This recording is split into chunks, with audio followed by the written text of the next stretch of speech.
À Bourg-Charentes, le chantier du futur lotissement communal est à l'arrêt depuis 2020.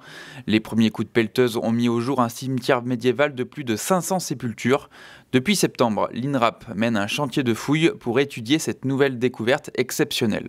Là, on est en train de faire déjà un protocole allégé où on fait vite les observations, les photos et le prélèvement.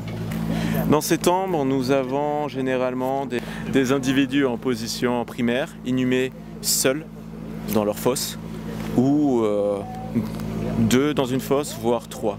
Les anthropologues étudient les ossements sur place et réalisent ensuite des prélèvements des os pour être étudiés dans leur centre de recherche à Poitiers.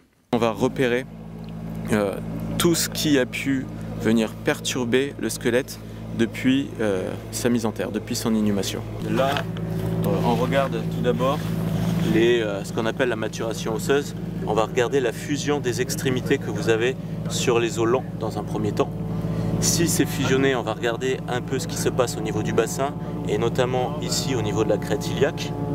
Là, si là c'est fusionné, on va pouvoir partir de l'idée que c'est un adulte. Pour Jérôme Sourisseau, ce chantier de fouilles est le dénouement d'un véritable casse-tête depuis sa découverte.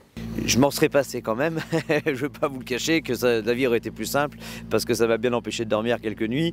Mais bon, du moment où on a réussi à trouver ce montage-là, c'est quelque chose d'assez passionnant, parce que, voilà, les experts le disaient tout à l'heure, un cimetière carolingien dans cette quantité-là, dans ce volume-là, sur le territoire de Grand Cognac, pas d'autres traces. En Charente, ça doit être assez rare, je ne m'avancerai pas plus, mais je ne crois pas qu'il y en ait eu beaucoup.